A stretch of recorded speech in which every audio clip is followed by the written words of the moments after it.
Bab apabila imam mentakhirkan sembahyang dari waktunya. Dengan sanadnya Imam Abu Dawud meriwayatkan dari Abi Dzar, beliau berkata, Rasulullah sallallahu alaihi wasallam telah berkata kepadaku, wahai Abu Dzar, bagaimana engkau apabila pemerintah-pemerintahmu mematikan sembahyang? Atau baginda bersabda, mentakhirkan sembahyang. Saya berkata, wahai Rasulullah, kalau begitu, apakah yang engkau perintahkan daku? Qala, Nabi sallallahu alaihi wasallam bersabda, shalli salata li waqtiha, bersembahyanglah pada waktunya.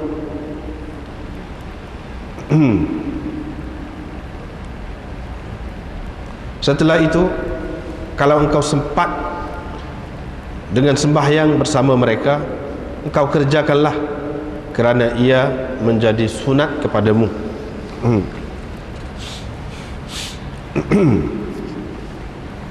Dengan sanadnya Imam Abu Dawud meriwayatkan dari Amr bin Maimun Al-Audi, beliau berkata, Mu'adz bin Jabal telah datang kepada kami di Yaman sebagai utusan kepada Rasulullah sallallahu alaihi wasallam kepada kami. Qala, beliau berkata, ini Amr bin Maimun, maka saya mendengar takbirnya ketika fajar, seorang yang kuat suaranya. Qala, beliau berkata, ini Amr ni, fa ulqiyat mahabbati alaih, maka aku berasa sayang kepadanya, timbul rasa kasih dalam hatiku kepadanya. Dan aku tidak meninggalkannya sampai aku mengebumikannya ketika beliau mati di Syam. Kemudian aku memerhatikan kepada, aku tengok orang yang paling mendalam ilmunya sesudahnya. Aku pun pergi kepada Ibnu Mas'ud dan terus bersama beliau sampai mati. Faqala, beliau berkata, yakni Ibnu Mas'ud, Rasulullah sallallahu alaihi wasallam bersabda kepadaku, bagaimana kamu kalau pemimpin-pemimpin kamu mengerjakan salat tidak pada waktunya? Saya berkata, kalau begitu, apakah yang engkau perintahkan daku jika keadaan itu sempat dengan aku? Wahai Rasulullah, baginda bersabda, bersalatlah pada waktunya dan jadikan salatmu bersama mereka sebagai sunat. Anggaplah sembahyangmu bersama mereka itu sunat. Seterusnya riwayat daripada Abi Ubay, yaitu anak kepada isteri Ubadah bin As-Samit. Dari Ubadah bin As-Samit, beliau berkata, Rasulullah sallallahu alaihi wasallam bersabda, nanti akan ada sesudahmu beberapa orang pemimpin, yang mana beberapa perkara, yang mana ada banyak perkara lah menyibukkan mereka dari bersembahyang pada waktunya, sehingga berlalu waktunya. Maka bersembahyanglah pada waktunya. Lalu berkata seseorang, wahai Rasulullah, adakah saya bersembahyang bersama mereka? Yani adakah saya perlu bersembahyang bersama mereka? Baginda menjawab, ya, kalau engkau mahu. Sufyan berkata, kalau saya sempat bersembahyang bersama mereka, adakah saya perlu bersembahyang? Ataupun adakah saya kena bersembahyang bersama mereka? Nabi SAW menjawab, ya, kalau engkau mahu. Diriwayatkan dari Qabisah bin Waqqas, beliau berkata, Rasulullah SAW bersabda, nanti akan ada pemimpin-pemimpin kamu sesudahku, mereka mentakhirkan sembahyang fahiyalakum. Sembahyang itu tetap berguna kepada kamu, mendatangkan keuntungan kepada kamu, dan sembahyang itu membawa kerugian kepada mereka. Bersembahyanglah bersama mereka ma sallawul qiblah, selagi mereka menghadap kiblat. Yang ini bersembahyang dengan menghadap kiblat.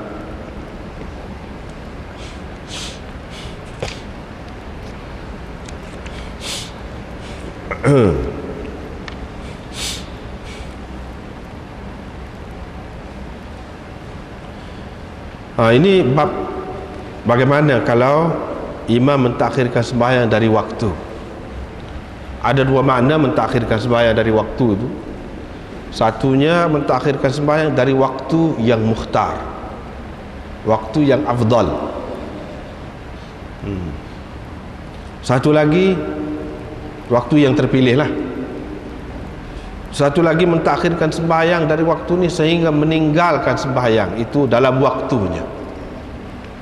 Bersembahyang di luar waktu, itu makna anil waktu, dengan arti meninggalkan waktu sembahyang itulah semua sekali.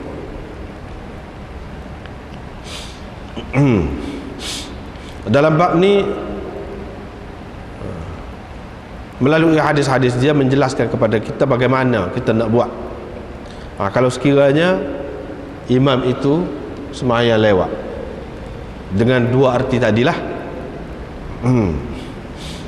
adakah kita akan bersembahyang seorang, hak tu lebih baik, atau kita mentakhirkan juga sembahyang untuk sembahyang dengan dia jika dalam waktu tidaklah sampai meninggalkan waktu. Kalau meninggalkan waktu semua kata kena sembahyang sendiri dah tu. Kalau sampai meninggalkan waktu semua sekali. Tapi kalau meninggalkan waktu yang afdal lah, kita kata yang mukhtar, adakah kita perlu sembahyang seorang, ataupun elokkah molek sembahyang seorang, tidak lebih dah jemaah tu, ataupun lebih jemaah lagi kalau kita pelewat. Situ benda bab ni lah.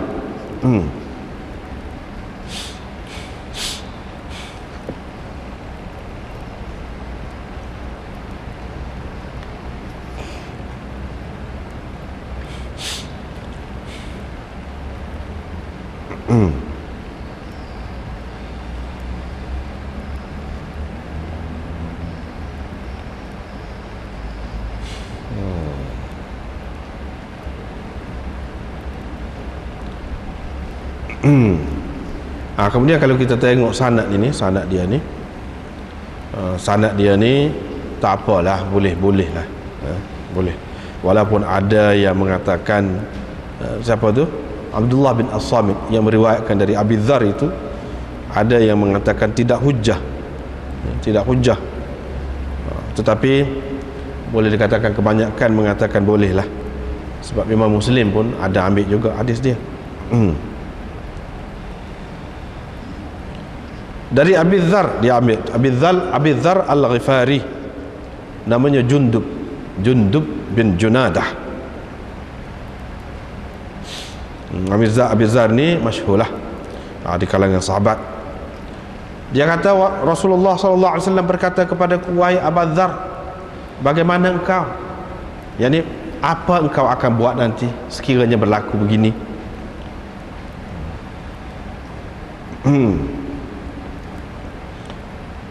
Jadi Abu Dzar tak jawab ke mana.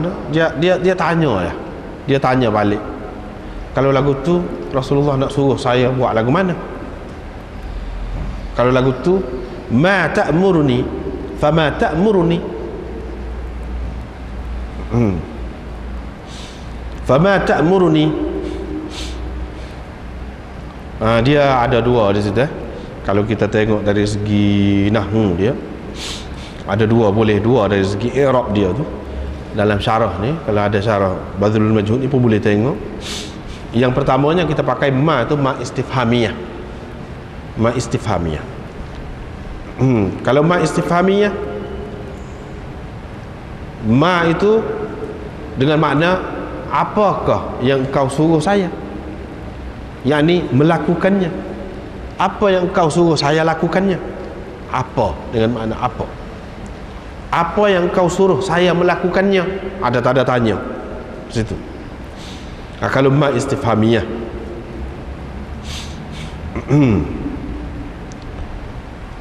Satu lagi ma tu ma mausul. Ma mausulah. Orang faham? Ma mausulah. Kalau ma mausulah, maka khabar dia mahdzuf. Gitu dari segi nahwu. Yani ma ta'muruni bihi af'alu. Apa yang engkau akan suruh saya lakukannya, saya akan buatlah. Bukan tanda tanya, tak ada tanda tanya. Yani apalah, apa-apa yang kau suruh saya buat, saya akan buatlah. Begitu. Tapi kalau hak tadi, apakah yang kau akan suruh saya buat? Begitu, dia ada dua. Rasulullah sallallahu alaihi wasallam bersabda, "Shallis salata li waqtiha." Bersembahyanglah pada waktunya. Pada waktunya. Inilah. Baru ni kan kita sudah bicara apa nama ni? Li waqtiha, ala miqatiha. Sini tidak semestinya menunjukkan awal waktu. Ni hadis ni diterima oleh semua pihak yang berselisih pendapat tentang waktu manakah lebih afdal kita kerjakan sesuatu sembahyang. Khilaf ada dah, kita sudah sebut dah baru ni. Walau bagaimanapun mereka semua terima hadis, cuma dengan pandangan dan tafsiran masing-masing lah. Dengan tafsiran masing-masing. Bagi orang yang mengatakan sembahyang di awal waktu lebih afdal, dia kata li waqti alam ni dengan makna dengan makna awal waktu. Li waqtiha makna fi awwali waqtiha. Begitu. Tapi bagi orang yang mengatakan tak mesti. Li waqtiha pada waktunya, ini pada waktunya yang terpilih. Nak tahu waktunya yang terpilih tu kita tengok hadis. Tengok hadis. Baru ni kan kita sudah sebut dah di antara yang mengatakan sembahyang subuh tu elok, lebih baik kita lakukan pada waktu isfar, pada waktu cerah tanah, ialah Imam Abu Hanifah dan orang yang sependapat dengan dia. Dia pun pegang juga li waqtiha, pada waktunya, waktu yang disebut sebagai waktu yang lebih. Itu makna pada waktunya, tidak semesti awal. Kalau begitu takhir ni takhir, lewat lagi daripada tu. Kalau berkenaan dengan subuh lah, lewat lagi daripada tu. Kalau dalam bab apa nama ni sembahyang zuhur, pada ketika panas sangat, Nabi SAW ada bersabda, abridu bis salah fa inna shiddatal har min fayhi jahannam. Tunggulah waktu sejuk untuk kamu kerjakan salah itu. Tunggulah sehingga sejuk sikit. Maknanya apabila kamu nak melakukan sembahyang itu, kamu tunggu, lewatlah maksudnya. Masa tu hak lebih afdal lewat tu. Itu pun termasuk li waqtiha juga, waktu yang terpilih pada ketika tu, bukan awal tetapi lewat sikit. Hak maksud lewat ni, lewat lagi. Hak maksud hak tanya dia sebut sini mentakhirkan sembahyang, lewat lagi daripada tu. Tak termasuk waktu yang mukhtar. Waktu yang mukhtar itu berbeza-beza pendapat lah, seperti yang kita sudah sebut dah baru ni. Berbeza-beza pendapat.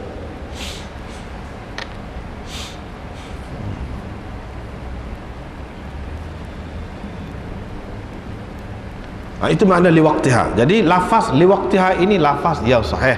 Adapun fi awwali waqtiha kita sudah bahas dah baru ni, bahawa tidak ada satu pun yang sahih fi awwali waqtiha dengan lafaz itu.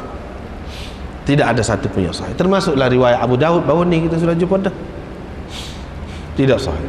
Hak sahihnya li waqtiha ataupun ala miqatiha. Hak tu hak sahih. Seperti di sini. Fa in adraktaha ma'hu. Nabi SAW suruh bersembahyang pada waktunya. Kalau engkau sempat bersembahyang bersama mereka, kau sembahyanglah. Fa innaha laka nafilah. Sembahyang itu menjadi nafilah kepada engkau, sunat kepada engkau. Satu makna. Satu lagi dengan makna sembahyang itu menjadi suatu kelebihan kepada engkau. Bukan semesti makna sunat. Sembahyang itu memberi kelebihan kepada engkau.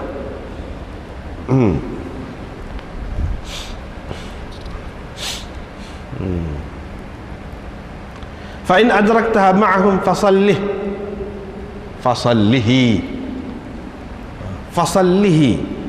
Bapa dia tidak kata fasalliha, sedangkan balik kepada sembahyang. Ini merujuk kepada makna sembahyang itu, iaitu sembahyang fardu. Sebab itu fasallihi.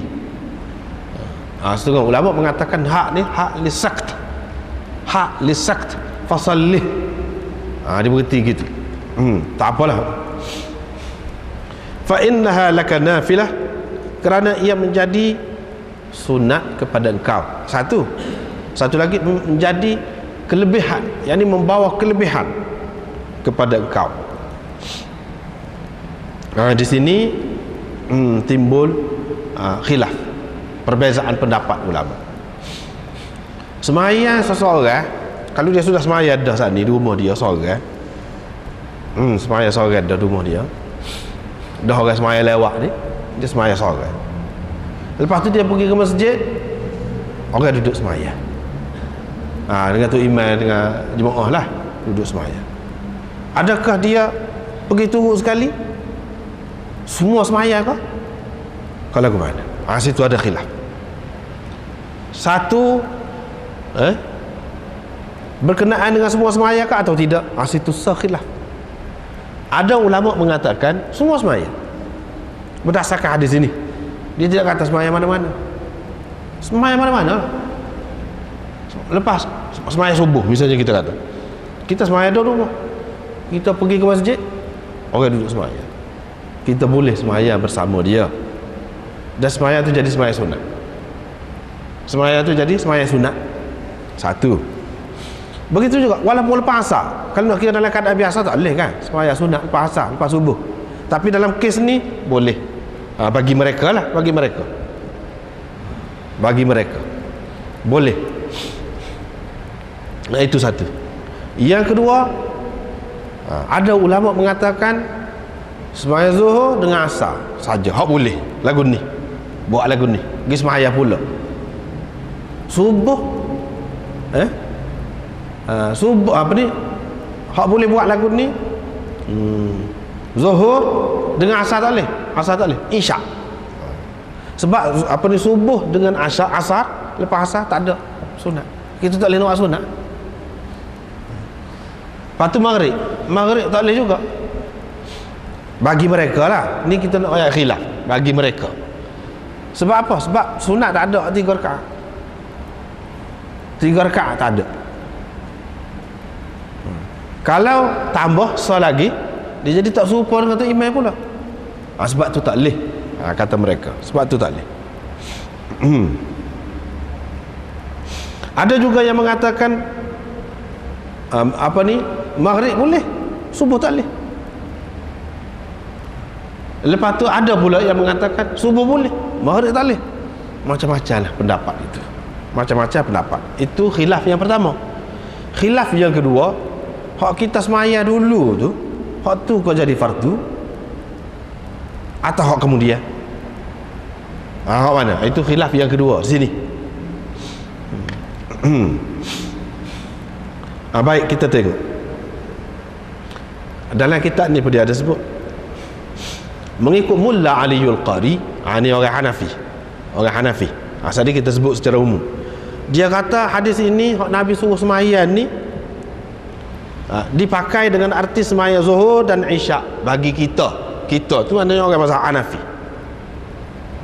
Tapi bagi setengah-setengah ulama Syafi'i, dalam mazhab Syafi'iyah, subuh dan subuh dan asar pun boleh juga. Di sini dia kata ada juga setengah-setengah Syafi'iyah serupa dengan Hanafi, tak boleh. Subuh dan asar tak boleh. Tapi ada juga hak kata boleh. Sebab apa? Sebab subuh dan asar tidak ada sunat selepasnya. Ini bagi orang yang mengatakan tak boleh lah. Dalam mazhab Hanafi semua kata tak boleh. Dalam mazhab Syafi'i dia ada. Ada setengah ulama dalam mazhab Syafi'i kata tak boleh juga. serupa dengan dalam mazhab Hanafi. Sebab apa? Sebabnya lepas subuh dengan asar ni tak ada sunnah. Tapi bagi hak setengah-setengah lain, ulama-ulama dalam mazhab Syafi'i yang lain yang mengatakan boleh tu, dia kira terkecuali tu. Hak tak boleh tu hak sunat. Sunat saja, tak ada sebab. Hak ni ada sebab. Dia kira ada sebab. Seperti semaya tahiyatul masjid, ada sebab naik atas masjid. Semaya sunat wuduk misalnya, ada sebab berwuduk. Semaya mayat misalnya lepas asar, ada sebab mayat mati.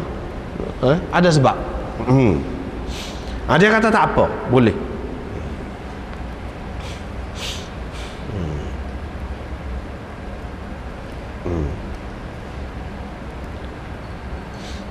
Bagi Hanafi, mazhab Hanafi saat ni, kalau maghrib tak boleh. Sebab apa? Sunat tak ada 3. Sunat tak ada 3. Lepas tu kita kata witir tu bagi dia tidak sunat, wajib. Bukan fardu, wajib. Hak sunat tak ada. Dalam hadis ni kata nafilah jadi sunat. Gitu. Itu cara dia faham lah. Cara dia faham. Sebenarnya kita mengaji hadis ni, di antara keistimewaan kelebihan dia, kita boleh tahu macam mana cara ulama faham daripada sesuatu hadis. Itu kelebihan. Kalau kita ngaji kitab fiqh biasa, kita tak tahu dia faham lagu mana, daripada hadis mana dia buat kesimpulan gitu. Kita tak tahu. Dia puisi selalu buih kita. Ada pun ni kita tengok cara dia puisi tu lagu mana, cara dia koyak tu lagu mana. Itu beza. Kalau mengaji hadis, cara dia koyak kita boleh. Orang ni dia koyak lagu ni, orang ni dia koyak lagu ni. Sebab kita orang kata koyak pisah kod tu. No. Kalau kita pergi keluar, koyak kod ni, ikutlah kod tu kod ni pun buat kulit belakang, hasilnya serupa ya. Kalau nak kira, cara saja berbeza. Cara. Dia kata hak sunat tak ada 3 rakaat. Itu tak boleh. Kalau kita tambah, jadi menyalahi imam. Tak boleh menyalahi imam. Menyalahi imam ni tak boleh. Tak boleh menyalahi imam ni bukan sekadar perbuatan saja. Tak boleh. Niat pun tak boleh. Bagi mereka. Ni dalam mazhab Imam Abu Hanifah dan Imam Malik tak boleh. Canggah niat pun tak boleh. Tu imam semaya fardu, kita semaya sunat, tak boleh. Atau tu imam semaya sunat, kita nak semaya fardu ikut dia, tak boleh. Tu imam semaya zuhur, kita nak niat asar, nak qada kau gapo kau ikut, tak boleh. Dia kena serupa dalam perbuatan saat ni, macam saat ni lah rakaat gapo tu, dan niat dia kena serupa. Kita kena tahu lah. Tak boleh nak ikut-ikut tak kalau gitu. Kita kena tahu dia nak semaya gap. Kalau kita tak tahu gitu, tak boleh. Itu mengikut dia lah, mengikut dia. Kalau mengikut Syafi'i tak apa, mengikut Syafi'i tak apa, mengikut Ahmad tak apa, tak perlu soal.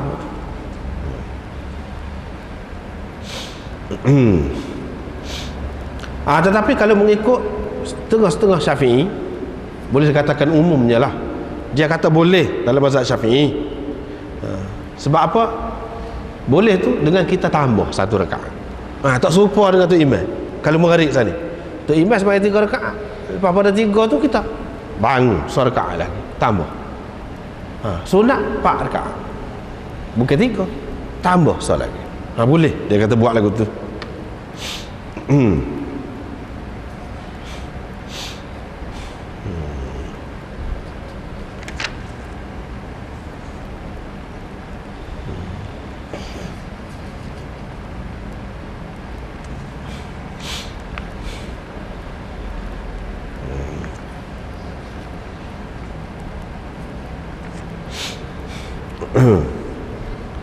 Itu perkara yang pertama. Perkara yang kedua, hak kita semaya dulu tu hak fardu ke hak sunat? Semaya dulu tu fardu, hak yang kedua tu sunat ke? Hak semaya dulu tu sunat, hak yang kedua tu fardu. Kau kedua-duanya fardu. Situ khilaf. Itu khilaf yang kedua. Bagi orang yang mengatakan semaya yang pertama tu fardu, hak yang kedua tu sunat, dia pegang hadis ni lah. Fa innaha laka nafilah.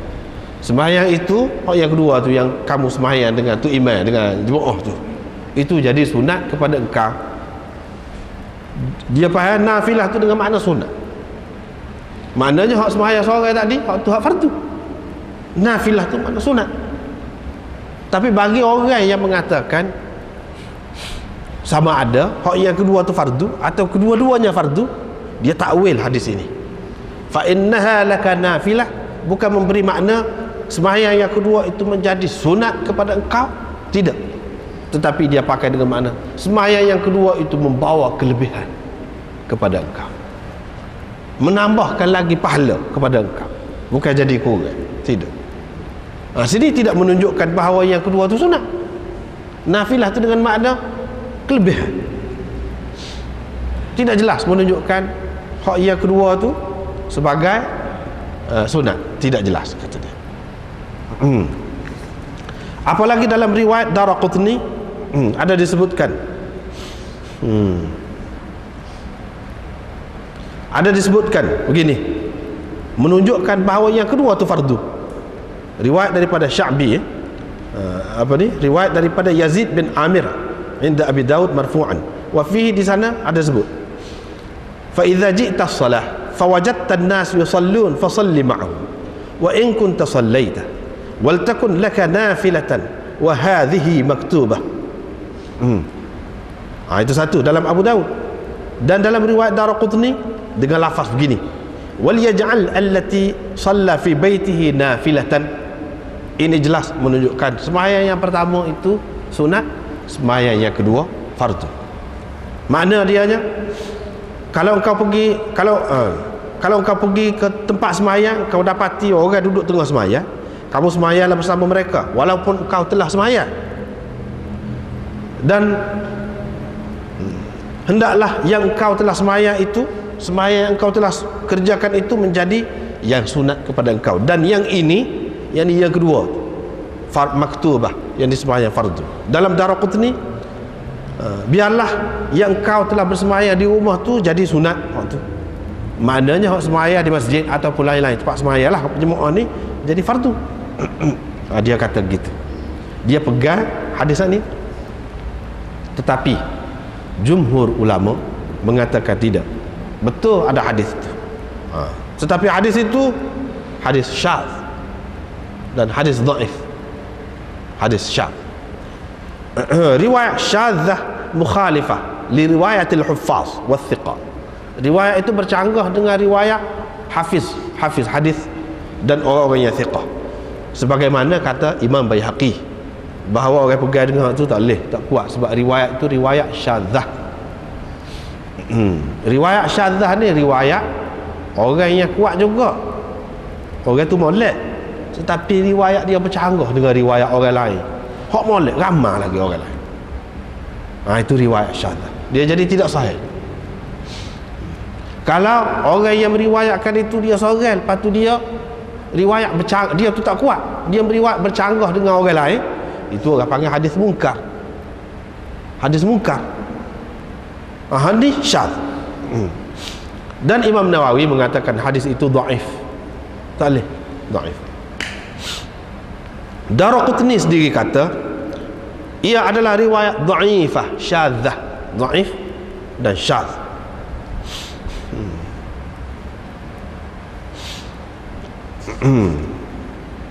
Adapun jumhur ulama dia pegang dengan hadis tadi lah, hadis yang kita baca tadi. Maknanya yang kedua tu jadi sunat, dia pakai dengan makna sunat. Dan banyak lagi riwayat-riwayat yang lain menyebutkan yang kedua itu sebagai sunat, dan hak itulah hak lebih kuatnya. Hak itulah hak lebih kuatnya.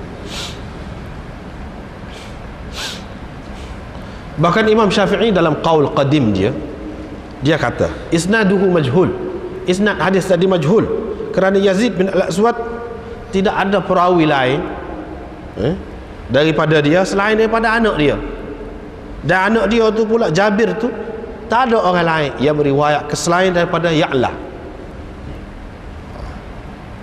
Dia tu Yazid bin Aswad ni tak ada orang lain yang meriwayatkan daripada dia kecuali anak dia. Anak dia tu nama Jabir. Daripada Jabir tu pula tak ada orang lain yang meriwayatkan kecuali Ya'la. sahaja. Maknanya sanak dia tu tak ramai orang lah. Tak ramai.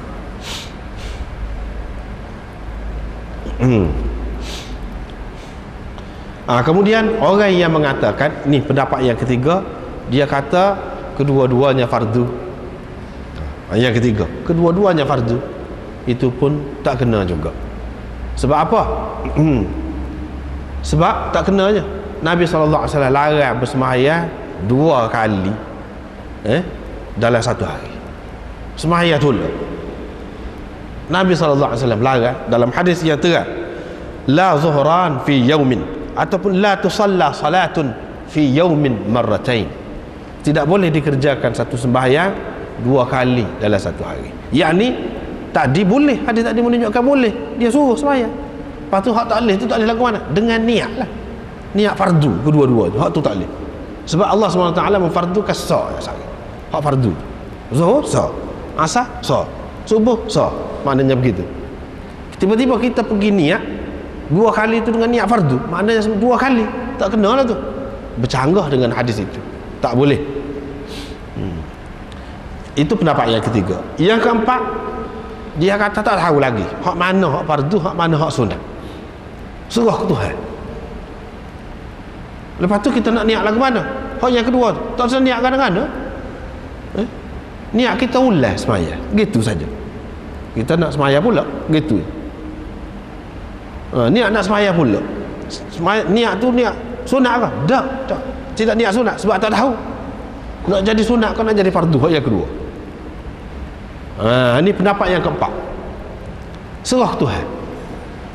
Itu pendapat yang keempat.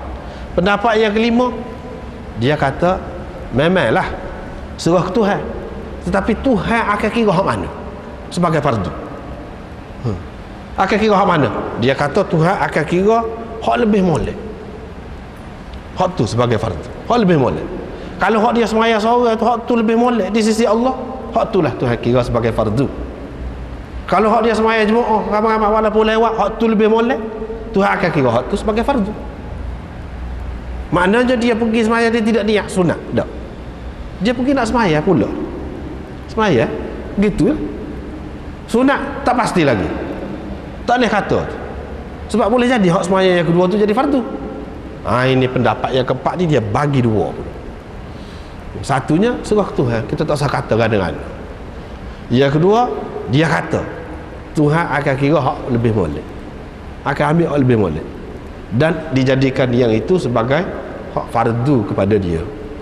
Hak kurang molek tu dikira sebagai sunat. Dia kata gitu.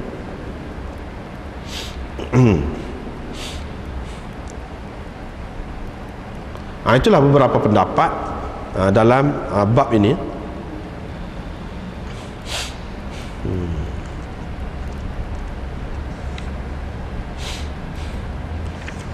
Lepas tu kita tengok di sini, berakalah hadis ni menunjukkan bahawa ada pemimpin-pemimpin yang akan mentakhirkan sembahyang. Lagu mana takhir sembahyang? Tadi kita sebut dah secara umum dalam tajuk tadi.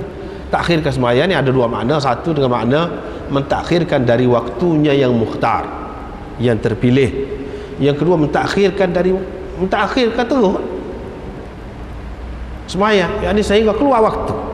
Sembahyang zuhur tu dalam waktu asar misal. Hak mana hak lebih sesuai daripada 2 ni di sini? Mengikut kebanyakan ulama, dia kata hak lebih sesuainya di sini iaitu dengan arti melewatkan, bukan dengan arti melepaskan waktu tu, tidak. Sebab pemimpin-pemimpin Islam di dalam sejarah dia tak pernah berlaku sampai tukar waktu lagu tu masuk dalam waktu lain, tak pernah. Kalaupun ada, itu secara tidak sengaja lah, seperti yang mana berlaku kepada Nabi SAW sendiri. Dia mentakhirkan sembahyang asar, dan sembahyang asar tu dalam waktu maghrib kerana sibuk dengan perang. Dan pada masa tu belum lagi ada salatul khauf. Dengan sebab itu dia sembahyang asar tadi dalam waktu maghrib. Itu ada takhir juga tu, tak termasuk waktu tu. Kalau lagu tu Nabi SAW pun ada berlaku juga pada dia, tak termasuk. Begitu juga takhir orang lain lah, orang lain. Adakah takhir sampai begitu dalam sejarah? Tak ada. Tidak. Yang adanya ialah takhir daripada waktunya yang mukhtar. Takhir daripada waktu yang mukhtar itu berbeza pendapat, seperti kita kata tadilah. Ada yang mukhtar, waktu yang mukhtar di sisi setengah ulamanya awal waktu, takhir daripada awal waktu.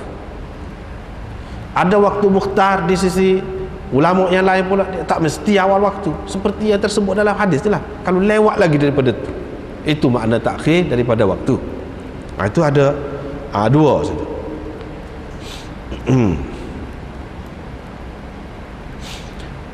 Yang ketiga, satu lagi, boleh jadi hak Nabi SAW sebutkan ini akan ada orang yang tukar waktu betul. Ini satu macam juga, tukar waktu betul. Tukar waktu lagu mana? Misalnya dia jamak Zuhur dengan Asar, dia buat Zuhur tu dalam waktu Asar, lewat tu sampai keluar waktu, boleh jadi berlaku. Dan ini berlaku mana di kalangan orang Syiah, memang dia semaya jamak Zuhur dengan Asar, Maghrib dengan Isya, dia jamak. Itu makna lewat lagu tu. Kalau lewat lagu tu, apakah pemimpin yang macam tu yang dimaksudkan di sini? Nampaknya tidak begitu. Hak tu lari dah tu. Hak tu lari dah tu. Tak ada dah hak suruh. Mana kita semaya dulu dalam waktu, lepas tu kita semaya pula dengan dia Zuhur kan, misalnya kalau Zuhur dalam waktu Asar tu sekali dengan dia. Tak ada lagi, jauh sekali. Sebab itu termasuk dalam ahli bid'ah dah tu, rosak dah tu, tak betul. Kecuali lah kalau dalam perjalanan, itu soal lain hak tu. Ni dalam keadaan biasa ni nak jamak juga, itu tidak termasuk dalam hadis ni. Yang termasuk dalam hadis ni iaitu hak jelas ni, mentakhirkan dalam waktu tu lagi, dalam waktu tu lagi.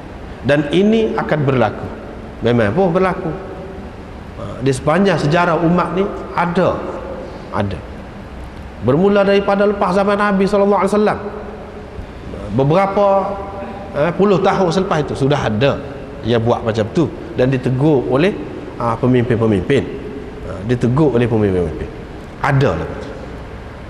Sampai kau sekarang ni lah ada. Setakat ada gitu tak apa, boleh kira lagi. Dia ada satu cara pula yang lain, takhirkan itu untuk kebesaran dia, biar nampak kebesaran dia. Sengaja. Ini macam-macam lah perangai orang ni pula ni. Perangai sengaja dia takhirkan semaya. Supaya apa? Supaya orang tunggu ramai-ramai dia. Jadi kena tunggu dia. Kalau tidak tak boleh, tak buat. Itu pun satu penyakit juga, satu penyakit. Jadi untuk tunggu, dia sengaja nak menyatakan kebesaran dia tu, kelebihan dia tu, dia mari lewat. Maknanya besarlah dia ni, orang duduk tunggu. Begitu. Ini pun satu bentuk juga. Kalau begini berlaku dan sehingga lewat, terlepas daripada waktu yang mukhtar, maka kita kena ikut seperti yang Nabi SAW rakyat ni lah. Sebab apa Nabi SAW suruh pergi semaya pula? Apakah ini termasuk dalam taqiyah? Pura-pura? Seperti yang diajar oleh Syiah tu, kita pura-pura, muka-muka, wak lolok semaya. Tidak, sungguh semaya memang dalam syariat kita ada, boleh buat lagu tu, bukan pura-pura. Lepas tu apa ya suruh juga ni, sekali-sekali tengok macam pura-pura lah, macam kita nak jaga orang, nak jaga hati orang, padahal kita sudah buat dah. Tapi itu kita boleh tolak lah, seperti yang kita kata tadi. Dan Nabi SAW sendiri suruh buat, tak timbul dalam masalah pura-pura tu, tak ada pura-pura. Memang boleh semaya, memang ada kelebihan pun semaya tu. Cuma apa yang kena semaya juga tu yang ditekan, kata apa? Jawabnya, kerana Nabi SAW sini lah nak ajar kesatuan ummah itu. Jangan bagi nampak tak serupa, jangan bagi nampak kita tak suka kepada jamaah tu, jangan. Dengan sebab itu apa cara pun ada dalam syariat ni yang buka ataupun pelorong kita tu supaya kita bersatu padu ke mana-mana. Nak jaga tu. Nanti akan timbul pula orang kata, what? Tok Imam tu tak betul, kau salah, kau lagu mana kau, ya dia tak sah sembahyang. Timbul syaitan, dia boleh cocoh situ boleh. Dia tak kena bacaan dia kau, ya dia tak sah sembahyang. Semua dia sembahyang awal sama. Lepas tu dia tak panggil, dia boleh jadi timbul perkara-perkara yang seumpama itu. Tapi kalau tidak timbul, misalnya dia orang biasa kau, boleh kira. Tapi kalau orang-orang yang pandai, boleh jadi timbul masalah. Kau dia akidah tak betul, kau lagu mana kau, dia kok mana, ya dia tak semaya. Dengan sebab itu Nabi SAW suruh pergi. Dan ini secara tidak langsung bermakna ajar kita supaya mesra dengan masyarakat. Jangan kita menjauhkan diri, walaupun mungkin ada perkara yang kita tidak sesuai dengan dia. Kita tidak sesuai dengan dia, bukan makna kita tak boleh duduk sekali sama-sama dah kita tak sesuai dengan dia, tak sependapat, tak serupa pendapat dengan dia, jadi kita tak boleh duduk sekali sama. Tidak lagu itu. Walaupun kita tidak setuju dengan dia, kita boleh duduk sekali. Diajarkan kita supaya duduk, supaya apa? Kita boleh baiki. Kalau kita lari dulu lagi, kita tak boleh nak baiki. Tetapi itu semua perlu dilakukan dalam batas-batasnya. Ini tidak termasuk dalam kita nak jaga hati orang, nak ambil hati dia, kita pun buat. Walaupun benda tu benda bid'ah, tak termasuk tu. Hak ni nak jaga dia, bila-bila jaga tu, ada ni Nabi SAW suruh pergi sembahyang. Ada, tak apa. Walaupun mungkin pada zahirnya orang kata nampak pura-pura, itu saja kata ya. Dah hadis suruh kita pergi sembahyang, tak apa. Tetapi kalau kita nak jaga hak lain, tak boleh. Sebab apa? Kalau kita buat juga boleh jadi keliru orang pula. Terutama kalau kita orang pandai, orang akan kata berkali sunnah, berkali lagu tu pula. Dengan sebab itu molek tak pergi pula, jelas biar terang selalu. Molek tak pergi, buat sesuatu yang merupakan bid'ah, biar terang, supaya orang kata, sekurang-kurang orang kata dia tak buat, dia tak sah, biar terang. Lepas tu kalau nak tanya, tanyalah dia apa sebab. Begitu. Jadi kita bertolak ansur dalam perkara-perkara macam ni. Ada Nabi SAW suruh pergi sembahyang. Kita tak boleh kias dengan hak ni, nak kias dengan benda hak Nabi SAW tak pernah buat. Misalnya, tak boleh kias lagu tu. Benda hak Nabi SAW tak pernah buat. Misalnya kita kata sembahyang teman. Sembahyang teman orang mati ni kan, orang kita buat kan. Jadi kalau kita nak ambil hati dia, nak jaga hati masyarakat, jadi dia pun suruh kita nak buat kata. Pada anak tak sih. Sebab apa? Benda tu tak ada dalam sunnah. Tak ada dalam sunnah. Dan teman-teman tu untuk apa? Kononnya, kira-kiranya apabila kita buat semayang ke dia tu, jadi ada teman lah dia tu tidak jadi liar, tidak jadi takut, ketakutan dalam kubur dia tu. Sebab ada teman tu mari macam-macam lah gambaran, dalam rupa orang yang comel, orang yang mesra dengan dia. Tak payah waktu tu. Dalam hadis yang sahih berapa banyak, dalam Bukhari, dalam Muslim, dalam lain-lain lagi ada sebut semayang kita sendiri tu jadi teman kita dah. Apa nak suruh orang lain semayang, nak teman, semayang kita sendiri tu jadi teman dah. Tak ada pula dalam hadis-hadis yang disebut ada orang lain pula buat semayang teman. Tak ada. Semayang dia tu sendiri masing-masing sudah jadi teman. Itu hak sahih. Adapun hak ni tak tahu mana hadis. Jadi kita tak boleh nak melera hak lagu tu. Biar orang nak kata apa, kalau anak tak kisah. Cumanya nak tahulah hadis. Kalau ada hadis tak apa, macam ni dia suruh sembahyang, tak apa. Hak khilaf lain. Ni khilaf. Orang dia kata boleh sembahyang. Sembahyang belaka.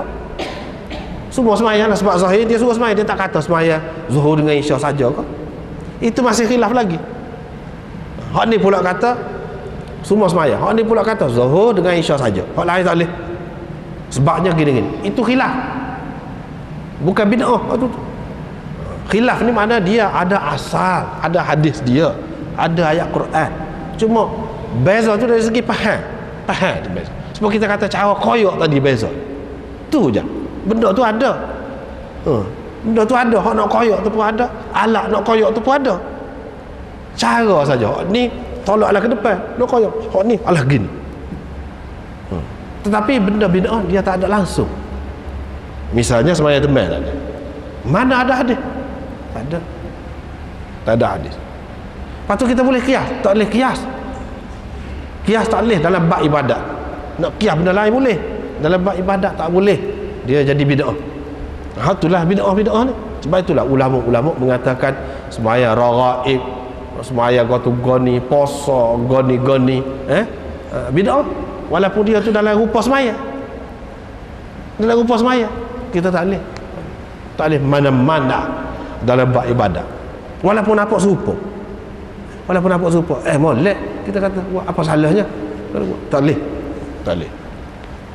tak boleh kita kias begitu. Sebab apa? Sebab dalam perkara ibadat ni kita tidak boleh nak fikir rahsia dia, gapo dia suruh tasbih 33 kali, sebab apa? Tak boleh nak fikir mayat zuhur 4 rakaat, tak boleh nak fikir tu. Tak boleh nak fikir. Jadi kita tak boleh, masalah dosa pahala kita tak boleh fikir dengan akal. Setakat mana ada hak tu. Kalau tidak tak suk misalnya lagu mana tak suk yang kita kata mula-mula kita kata ni orang pergi kubur ni, kita banyak di kubur lah, banyak kita pacak sebab Nabi pacak apa dia pelepah tamat bila dua, kalau selagi tak kering ni kata dia, mudah-mudahan dia rengai lah. Kita pun ambil apa dia pelepahnya, muka tak ada pelepah tamat pak kita pelepahnya, tak apalah tu. Kita kata lagu tu juga, selagi dia tidak kering mudah-mudahan rengai lah orang dalam. Lepas tu hak lain mari pula dia kata kalau kita tak ada hak ni tak akan hidup, dia akan kering. Nah, dia akan kering muka pelepah. Kita ambil kerak pokok tu tanam baru hidup, baru dia bertasbih semua kepada orang dalam tu. Hak ni mari pula dia kata tanam pokok saja buat ke dia, baik kita tabur bunga ke tidak, bau sedap sikit. Nah, Nabi SAW ada curah air, adalah bukan semua juga curah air di kubur tu ada. Hak ni mari dia kata daripada kita curah air, baik kita curah air mawar, muka bau sedap kata dia. Nah, dia tambah. Lepas tu akan hilang dia, kesan kubur ni akan hilang. Kita buatlah blender kata dia. Hak ni mari pula apa blender ni, dia orang besar ni, dia orang alim ni, kita buat besar lagi lah biar ada kubur. Nah, hak ni pula mari apa sebesar tu tak boleh, tak ada satu, kena besar lagi. Besar lagi satu bangunan. Hak lain mari pula dah besar lagi, kena besar lagi, buat lebih, jadi tukar dengan masjid setengah-setengah negeri. Tempat kita alhamdulillah lah tak ada tu. Tapi setara tu ada lagi luar negeri. Islam juga dia kata Islam juga. Islam pasti mana? Bid'ah lah. Tukar dengan masjid, dengan kubahnya dengan ada. Kita kamak ke masjid, pergi kubur satu orang saja, maka bereka-eka tanah. Tengoklah di mana-mana, boleh tengok belakang tu bereka-eka tanah. Tu akibatnya tak su. Itu kalau kita lek dalam bab sana. Sedangkan kalau kita ikut sunnah, senang. Dah moga orang wakaf tu tanah kubur tu, dah wakaf tu tak usah lah duduk bubur banyak-banyak sangat. Sebab apabila bubur besar-besar jadi sebuah kubur Cina ke kubur-kubur lain besar, makan ruang. Berapa orang yang boleh muat satu kubur tu? Sikit saja. Tapi kalau kita ikut cara sunnah, tak ada rata 50 tahun akan datang baru habis rapat ke hujung ni, boleh gali semula dah ni. Hak mula-mula ni tak ada gapo dah, tanah dah 50 tahun 70 tahun lama, boleh gali semula. Tak timbul lah masalah seperti berlaku di Singapura tu. Kalau negeri hot speed kan timbul lah masalah, tak ada tanah, tak cukup tanah, cakap kita nak beri Kristian pun pakai kubur juga, orang Islam pakai kubur juga. Kita perlu tanah ni, nak lagu mana kita bakar, timbul lagu tu. Tak timbul dah tu sebenarnya kalau kita pandai guna. Sebab orang beri tanah saat ni, bakar saat ni bukan untuk berapa orang, 1000 orang saja, tidak 500 orang saja, tidak. Kalau boleh kak, biasa apa bila-bila orang guna tanah dia tu, barulah ada pahala berpanjangan. Orang panggil sedekah jariah. Dia tu sedekah bui ke majlis, misalnya kita kata tanah dia ni untuk wakaf buat kubur, boleh orang guna selama-lamanya, pahala pun panjang siapa sama ke dia. Ni kalau sekat 500 orang lepas tu tak ada, habislah. Adakah dia nak lagu tu? Cuba kita tengok cara sunnah tu kan memang molek. Memang molek, walaupun nampak simple tapi cukup berarti. cukup berarti. Hak masalah hak kata tanah ni dia hidup segar, dia boleh apa nama ni tasbih ke apa tu, itu tak ada alasan. Sebenarnya batu pasir hak orang kata tidak hidup pun tasbih juga. Wa in min syai'in illa yusabbihu bihamdi walakin la tafqahuna tasbihahu. Tak ada benda, semuanya tasbih belaka. Kamu saja tak erti dia tasbih. Tu dalam Quran sebut tasbih. Apa tasbih? Kalau kita ni tak ada apa satu, jadi apa? Orang kafir. Kalau tanah pasir duk tasbih, jadi apa ke dia? Tak jadi apa. Dia kena kita tu dulu, barulah ada faedah. Kalau tidak, tak ada faedah. Dia tidak faham situ. Menyebabkan apabila tidak ikut sunnah, dia lari-lari lama-lama, kau jauh tak ada suk dia. Suk tak tahu hak mana hak asal. Hak mana hak asal, hak Nabi sebenar. Sebab itulah Nabi SAW larang sangat orang buat bid'ah ni, larang sangat.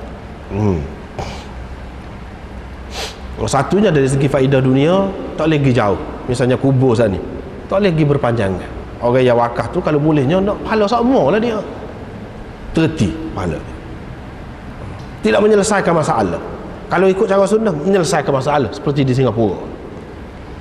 Lepas tu kalau mengikut cara sunnah, walaupun nampak ringkas, tapi itu cukup berarti. Cukup berarti.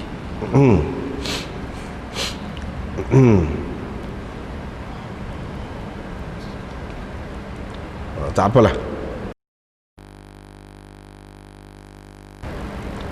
Tak apalah.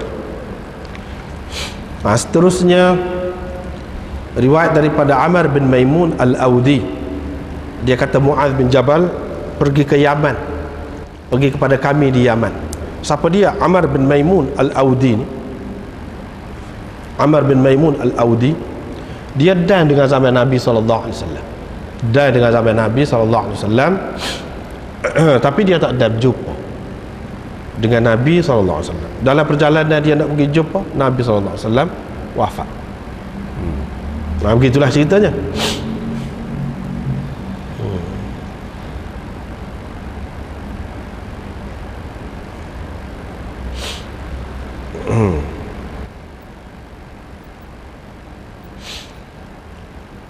Dia kata Mu'adz bin Jabal pergi ke Yaman sebagai utusan kepada Rasulullah sallallahu alaihi wasallam. Rasulullah apa ni? Rasul yang pertama itu dengan makna utusan, wakil lah bagi Rasulullah kepada kami.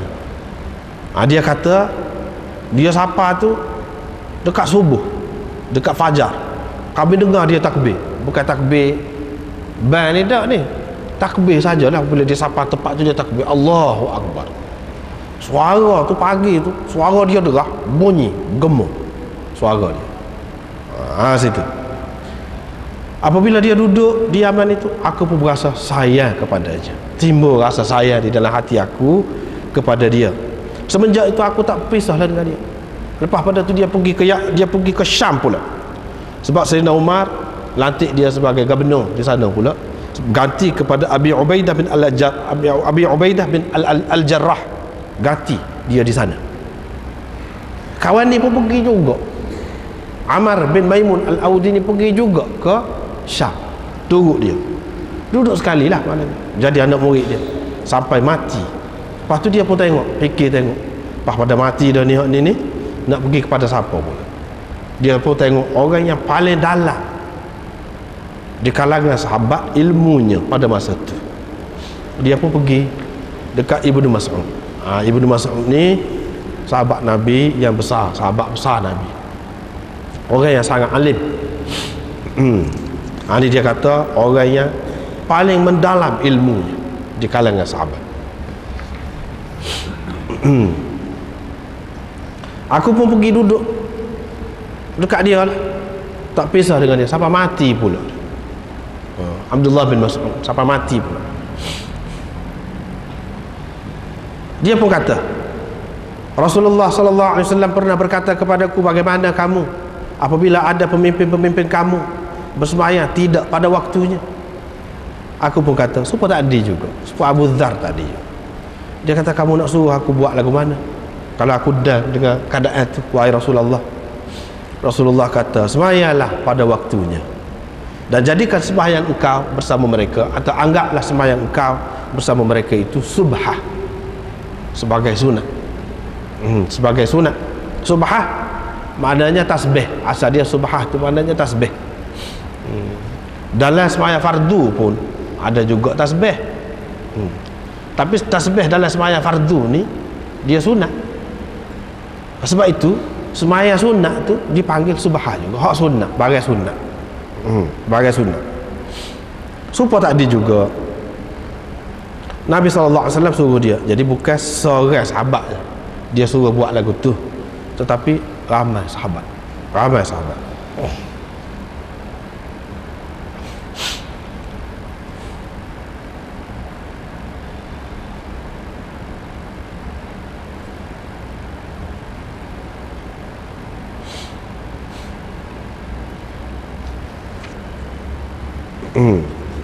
Ramai sahabat yang Nabi SAW suruh buat lagu tu. Apa yang Nabi SAW sebut ini memang berlakulah di zaman kemudian.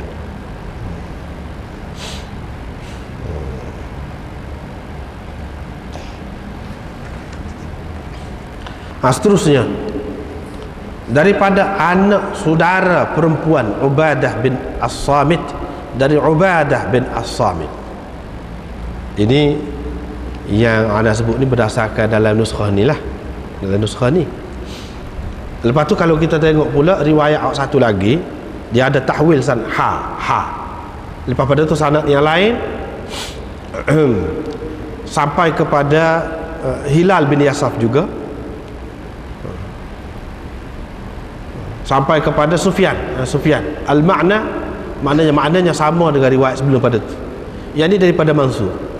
Tadi Jarir meriwayatkan daripada Mansur, ini Sufyan meriwayatkan daripada Mansur.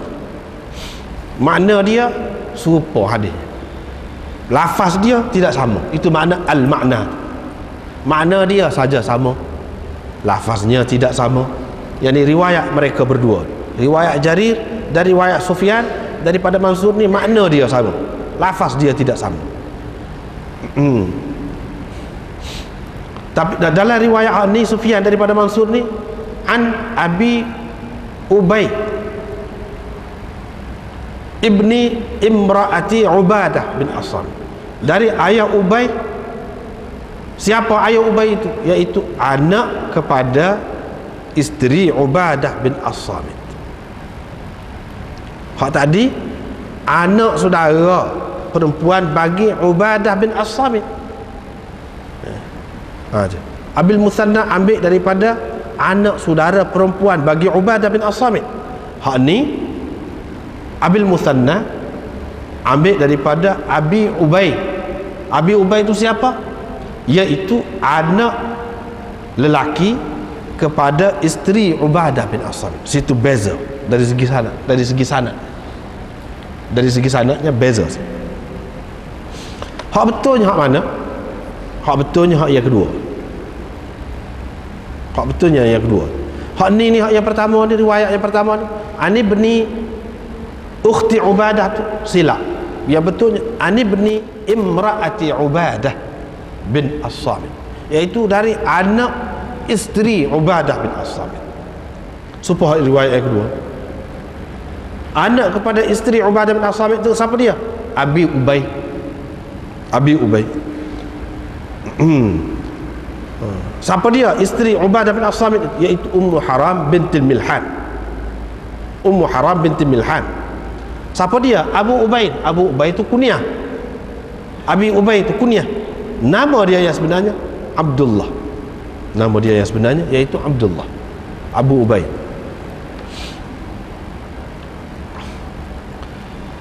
Dia berkata, Rasulullah sallallahu alaihi wasallam bersabda, innaha satakunu alaikum ba'di,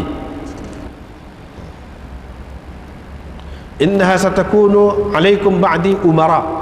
Banyak perkara menyebutkan mereka dari mengerjakan sembahyang pada waktunya sehingga berlalu atau habis waktunya. Zahir hadis ini menunjukkan habis waktu tu, habis waktulah, masuk waktu lain. Tetapi zahirnya tidak dipakai di sini. Tapi maksudnya berlalu waktunya, waktunya yang mukhtar, yang terpilih. sehingga berlalu habis waktu yang afdal ataupun yang terpilih itu. Kamu bersembahyanglah pada waktunya. Maka Rasulullah sallallahu alaihi wasallam kata, wahai Rasulullah, saya kena sembahyang kau bersama mereka kalau lagu tu? Nabi sallallahu alaihi wasallam kata, ya, kalau engkau mahu. Hadis ini menunjukkan, menyokong pendapat jumhur ulama yang mengatakan bahawa sembahyang yang kedua yang dilakukan dengan jemaah tu adalah sunat. Sebab apa Nabi sallallahu alaihi wasallam kata, ya, kalau kamu mahu. Kalau fardu tak boleh kata kalau kamu mahu. Kalau kamu mahu ni maknanya kalau kamu tak mahu, tak apa, tak apa. Kalau kamu nak, boleh sembahyang. Tapi kalau kamu tidak nak, tak apa. Ini menunjukkan tidak wajib, tidak fardu. Kalau fardu tak boleh kata lagu tu. Kalau kamu nak, boleh sembahyang. Kalau kamu nak, menunjukkan bahawa sembahyang yang kedua dengan berjemaah tu sunat, seperti mana jumhur ulama kata. Hak itulah hak lebih kemahnya. Salah satu sokongan dia ni, hak ni yang menyokong. Sufyan berkata, kalau saya sempat dengan mereka, adakah saya kena sembahyang bersama mereka? Nabi SAW kata, ya. Ataupun, bolehkah saya bersembahyang bersama mereka? Nabi SAW kata, boleh kalau kamu nak. Saya kena sembahyang bersama mereka? Boleh kalau nak. Support. Apa maksud Imam Abu Dawud mari qala Sufyan itu? Dia nak ceritanya beza riwayat Jarir dengan Sufyan itu. Dalam riwayat Jarir, perawinya tanya, wahai Rasulullah, bolehkah saya sembahyang atau saya kena sembahyang bersama mereka? Nabi SAW kata, boleh kalau kamu nak. Dalam riwayat Sufyan ada tambahan sikit, kalau saya dah dengan mereka, kalau saya dah dengan pemimpin-pemimpin hak lagu ni, jadi saya boleh sembahyang bersama mereka atau saya kena sembahyang dengan mereka, bersama mereka? Nabi SAW kata, ya, in syi'ta. Alif belakang tu serupa. Awal dia tu, kalau saya dah dengan mereka. Dalam riwayat Jarir tak ada. Dalam riwayat Jarir tak ada tu. Sebab itulah dia kata tadi, riwayat kedua mereka ini dari segi makna dia sama, lafaz dia tidak sama. Inilah di antara hak tidak sama tu duduk situ. Hak tidak sama, makna dia sama, lafaz dia tidak sama. Iaitu Sufyan kata dalam riwayat dia, bukan Sufyan kata, orang tu, orang hak tanya Nabi SAW tu, kalau saya dah dengan pemimpin yang macam ni, bolehkah saya sembahyang bersama mereka? Dia ada kata kalau saya dah. Orang hak bertanya Nabi, rajul tadi, seorang lelaki yang bertanya Nabi. Dalam riwayat Jarir tak ada kalau saya dah tu. Tetapi hak adanya apa dia? Bolehkah saya sembahyang dengan mereka? Nabi SAW kata, boleh kalau engkau mahu. Kalau nak, boleh. Kalau nak. Itulah tadi dia kata al-makna.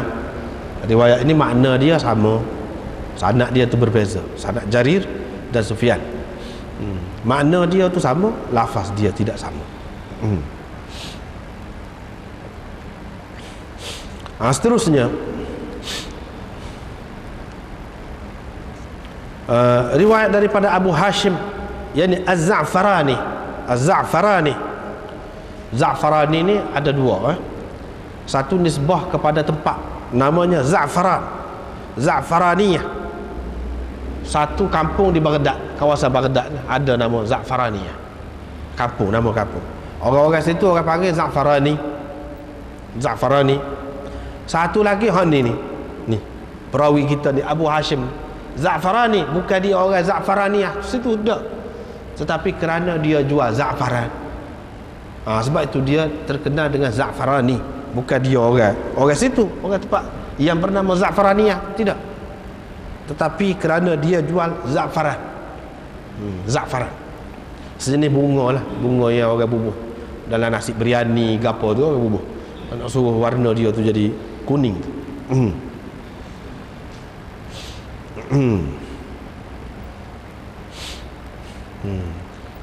Siapa dia Abu Hashim ni, Az-Za'farani ni, jual za'faran ni?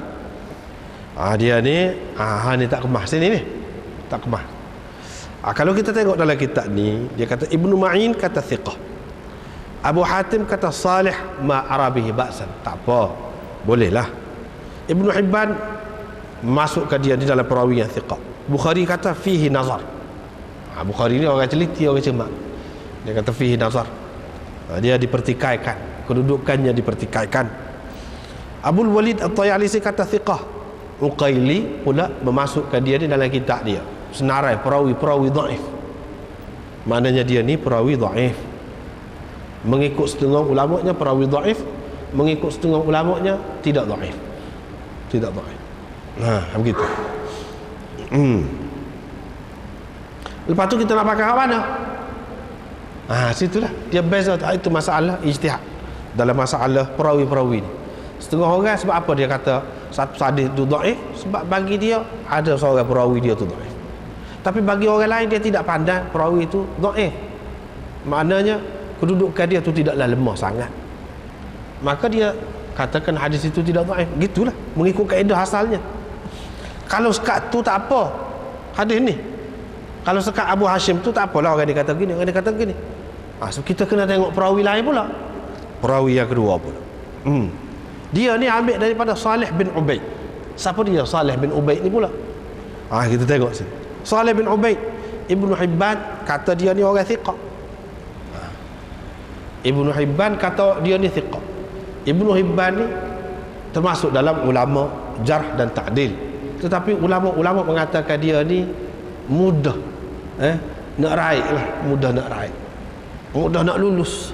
Kalau dia orang lain kata lemah, dia kata tak apa lagi. Dia ni mudah, alah ke lulus, mudah alah ke lulus. Ibnu Hibban maklum gitu, maklum di kalangan ulama jarh wa ta'dil, dia ni dikenali sebagai seorang yang mudah dalam meluluskan orang. Sebab itulah kita tengok semua dia kata thiqah, thiqah, orang ni thiqah, thiqah. Dikatakan dialah yang meriwayatkan, dialah orang yang Ammar bin Al-Harith Al-Misri meriwayatkan daripada dia. Dialah Salih bin Ubaid ini perawi di bawah dia. Siapa dia? Iaitu Ammar bin Al-Harith. Bukhari pula kata ada dua orang ni. Ada dua orang ni, Salih bin Ubaid. Ada beza. Begitu juga Bazzar dalam sunan dia sebut beza. Kok mana-mana pun kalau beza. Kalau beza, Saleh tu Saleh ni, kau Saleh lain kau? Saleh tu Saleh anak murid kepada Qabisah ni kau? Atau Saleh anak murid kepada Nabil? Dia ada dua orang Saleh. Saleh bin Ubaid anak murid kepada Qabisah, seorang lagi Saleh anak murid kepada Nabil. Kedua-duanya majhul. Dua orang ada, kedua-duanya majhul. Yahya bin Sa'id Al-Qattan mengatakan Saleh bin Ubaid, kami tak ada tahu sama sekali tentang halnya, keadaannya. Bila seorang jarh wa ta'dil, ulama jarh wa ta'dil tak kenal orang tu, maknanya tak ada lah. Orang tu tak maklum sebagai seorang yang ahli. Sebab kalau ahli orang kenal dia. Boleh jadi jenis susu kalau ke mana seorang. Apa dia tidak terkenal? Kalau lah dia betul-betul pandai semua. Apa orang tak pergi ramah dekat dia? Kalau dia betul-betul pandai semua. Itu timbul persoalan. Banyaklah. Kalau dia tak ada pun, tak ada saja orang kaitkan dengan dia, buat satu nama. Sebab banyak ni orang yang mengaji ilmu jarh dan ta'dil ni, dia tahu berapa ramai perawi-perawi yang sebenarnya tidak wujud sama sekali. Tidak wujud. Sengaja orang buat nak sebarkan sesuatu hadis, dia buat sanad lagu ni padahal tak ada dek. Lepas tu dia buat main sanad. Kita pun tengok orang tak erti, tengok ada sanad ni, mana lagu mana. Sebab tu bagi kita mudah je. Ada sanad pun kita kena tengok hak hadis hak dia orang tu dalam kitab gapo. Perkara yang pertama dalam kitab gapo. Kalau semata-mata ayat gitu, tak tahu kitab mana, pucam mana, tak seh lagu tu. Itu hak mudah, jalan mudah dalam kitab gapo. So perkara yang kedua, tu je kena orang pandai lah, orang ngaji lah. Perkara yang kedua, kalau ada dalam kitab, kedudukan dia dalam senarai tabaqat kitab hadis ni, kedudukan tarah yang keberapa, kelas berapa, kelas 1 ke, kelas 2 ke, kelas 3 ke, kelas 4 ke, kelas 5, kelas berapa. Dia ada 5 kelas kitab-kitab hadis ni. Kelas mana? Kalau sebut nama kitab tu kita tahu selalu.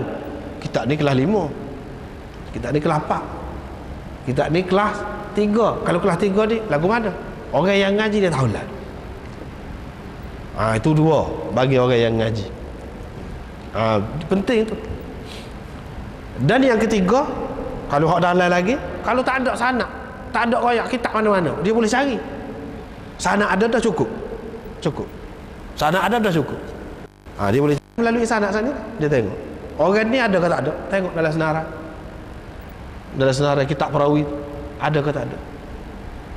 Kalau dalam kitab perawi tak ada, tak boleh. Zaman mana dia hidup?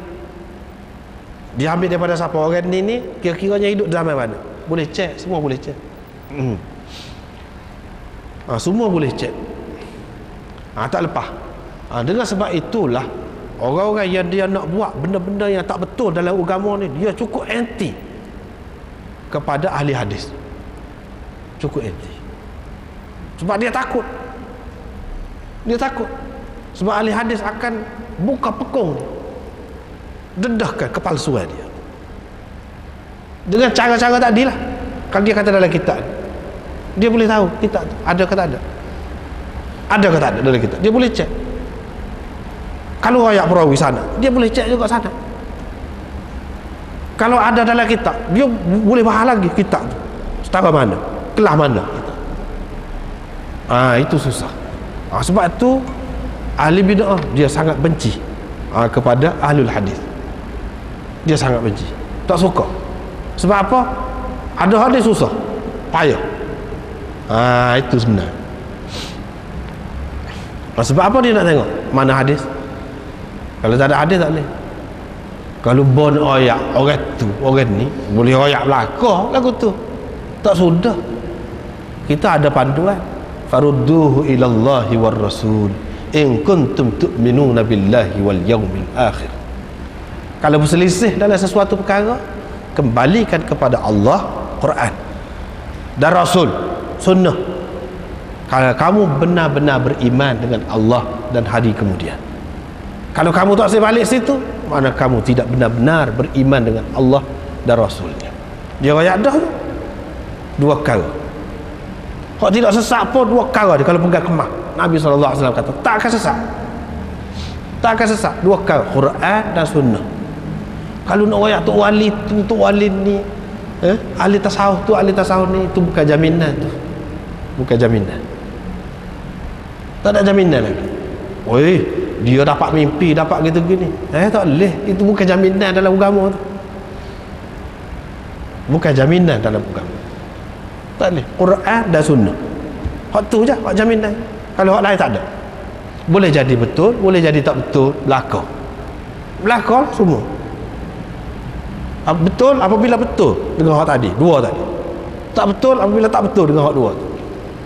Lepas tu ada kaedah lah. Kadang-kadang ia jadi beza pendapat tu kerana berbeza dalam memahami kaedah dia. Itu pun satu perkara juga, berbeza dalam memahami kaedah tu. Hafiz dalam Taqrib, Hafiz Ibn Hajar dalam Taqribut Tahdzib, dia kata qila huwa maqbul. Setengah ulama kata, bila dia kata qila ni, kitab dalam kitab ni, bila dia kata qila tu maknanya pendapat tu tak kuat, dhaif dengan sendiri. Tak payah dia kata pendapat dalam pendapat yang dhaif, tak payah. Qila tu sendiri tu maknanya dhaif dah. Dia ni makbul. Kalau boleh terima pun Allah. Senara orang-orang yang baik, orang-orang yang ditakdilkan oleh ulama bawah makbul ni, boleh ni. Lepas. Tidak nak kata dia ni orang kuat, dak, orang molek sangat, dak. Boleh. Itu pun hak kata boleh tu qaul dhaif. Itu. Dalam khulasah dia kata Salih bin Ubaid dari Qabisah bin Waqqas, darinya Abu Hashim Az-Za'farani dan Amr bin Al-Harith muwaththaq. Dia kata ada orang menyebutkan dia ni thiqah, ada orang menyebutkan dia ni thiqah. Tetapi hak mengikut kebanyakan ulamanya, hak kuatnya di sini majhul, tidak diketahui dan tidak kuat. Maknanya dua perekat lah. Satunya Za'farani tadi tu, Abu Hashim, situ pun ada pertikaian. Yang kedua Saleh bin Ubaid, dipertikaikan pula.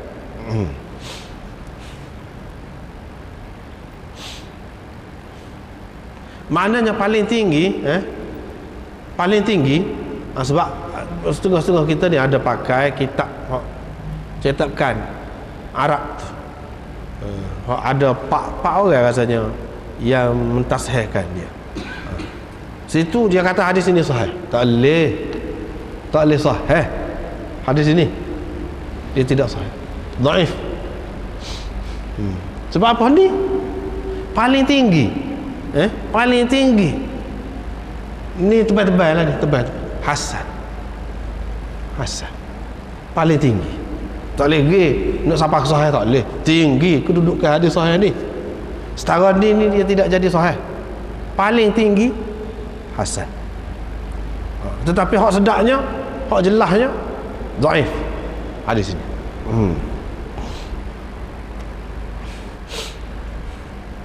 Nabi SAW kata, nanti akan ada pemimpin-pemimpin kamu sesudah aku mentakhirkan sembahyang. Untung kepada kamu, untung kepada kamu itu sepatutnya adil lah. Mana kamu boleh sembahyang dengan dia, boleh sunat ke kamu dengan kamu ikut sembahyang dia. Dan rugi kepada dia, dia tu sembahyang lewat tu rugi dia. Kamu tak rugi ke mana-mana, kamu tak rugi.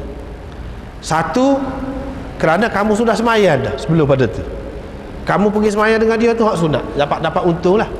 Satu makna. Yang kedua, maknanya kalau kita tidak sembahyang dulu pun, ni zahir hadis ini, zahir hadis ini, kalau kita tak sembahyang dulu, kita ikut dia sembahyang lewat juga pun, kita tidak rugi, kita tetap dapat untung. Sebab bukan kita nak dengan kehendak kita sembahyang lewat, buat orang jadi lewat, buat orang duk tunggu dia jadi lewat, bukan kita nak. Kita tetap dapat untung, tetapi yang ruginya dia. Situ hadis ni, maknanya zahirnya dia tidak semaya dulu. Nabi SAW tak ada suruh semaya dulu pun di sini. Ini perkara yang ketiga, perkara yang ketiga dari segi matan hadis ini, dia bercanggah dengan hak sahih. Zahir hadis ini iaitu kamu tak semaya dulu, kamu tunggu dia semaya lewat getek sekali dengan dia. Sedangkan tadi berapa hadis dah kita jumpa sebelum pada ni, Nabi SAW kata kalau lagu tu kamu semaya dulu, seorang pun semaya dulu, lepas tu baru pergi semaya dengan dia. Bercanggah dari situ. Itu makna salah satu cara kita nak mengesai sesuatu hadis ni dhaif, isi dia tu bercanggah dengan hadis yang sahih. Sini tak ada sebut semaya dulu, cuma ulama saja buat kesimpulan, dia capur setengah-setengah ulama tu, dia kata semaya dulu sebab tu tidak rugi, lepas tu pergi semaya pula dengan dia, jadi sunat pada kita, tidak rugi. Itu dia faham sebab dia capur dengan hadis tadi. Tapi kalau kita tengok pada hadis ni sendiri, tak ada suruh semaya dulu tu. Seseolahnya di sini pergi semaya dengan dia, dengan imam tu, walaupun lewat kamu tidak rugi, kamu tetap untung. Untung tu bukan kerana semaya satu sembahyang fardu, lepas tu yang kedua ni sembahyang sunat, tidak. Kerana kamu tunggu jemaah lah. Itu untung, kamu tetap untung, bukan dengan kehendak kamu, tapi dengan kehendak dia. Kamu kenalah sembahyang bersama mereka, ma sallawul qiblah, selagi mereka itu bersembahyang dengan menghadap kepada kiblat. Selagi mereka itu bersembahyang dengan menghadap kepada kiblat. Ini perkara yang kedua dalam matan. Selagi dia ni bersemayam menghadap kepada kiblat, kamu kena ikut dia. Kamu kena ikut dia, semaya ikut dia. Maknanya satu tadi tak semaya dulu, semaya ikut dia. Yang kedua, selagi dia menghadap kiblat. Banyak perkara ni kalau selagi menghadap kiblat ni, banyak lagi benda-benda lain. Sedangkan dalam hadis tadi dia kata mentakhirkan semaya saja. Hak lain tidak jelas, dia ada akidah gini-gini, dia buat amalan gini-gini, tak ada. Semata-mata mentakhirkan semaya saja. Hak tu pun Nabi SAW suruh semaya dulu. Dan kira-kiranya ada hak tu hak fardu, hak yang kedua tu sunat. Kalau kita tak semaya pun tak apa, dah lepas dah kita. Dalam hadis tadi dia kata kalau nak Maknanya jelas menunjukkan yang kedua tu tidak fardu. Kalau kita tak sembahyang pun tak apa dah. Semata-mata mentakhirkan tu pun Nabi suruh sembahyang dah. Sorang. Hak ni tak ada suruh sembahyang sorang. Dia kata suruh pergi sembahyang sekali selagi dia menghadap kiblat. Selagi menghadap kiblat ni banyak perkara. Banyak perkara. Lepas tu kalaulah dia tu ada bid'ah-bid'ah yang berkait dengan akidah, macam Syiah ke, macam Mu'tazilah ke, macam apa ke, macam mana kita kena ikut lagi ke dia, walaupun dia sudah mempunyai akidah-akidah yang bercanggah. Zahir hadis ini nampak selagi menghadap kiblat boleh. Itu perkara yang keempat yang kita kena perhati. Sebab itulah orang yang biasa dengan hadis, dia tahu hadis ini sifat dia lagu, dia akan ada bercanggah tu.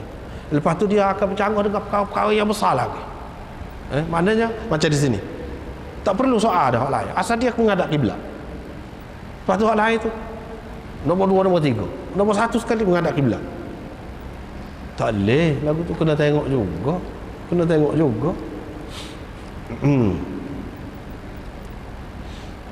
Bukan kata menghadap kiblat tu saja sudah cukup, segala-galanya selesai. Sebab itulah dalam syarah ni pun dia sebut, selagi mereka itu bersembahyang dengan menghadap kiblat, yang dimaksudkan dengannya selagi mereka itu muslimin, maka sembahyanglah bersama mereka walaupun mereka mentakhirkan. Kalau dia sudah tidak Islam, walaupun dia menghadap kiblat, no Islam tidak Islam ni di atas akidah. Kalau akidah dia tu sudah menyebabkan dia ni tidak Islam, walaupun dia menghadap kiblat, tak boleh dah, sebab dia tidak Islam. Walaupun menghadap kiblat, itu maksudnya. Kalau kita tak terima pun hadis ini, kita kata selagi menghadap kiblat tu maksudnya selagi dia tu Islam. Hadis ini juga menunjukkan bahawa kita kena bersatu padu. Kita tak boleh nampak pecah. Tak boleh nampak pecah. Dari segi ni serupa dengan yang pertama tadi, dari segi kandungan dia tu, maksud dia tu. Tak sewi nampak pecah, tak sewi nampak bercelaru. Kena ikut selagi dia tu Islam.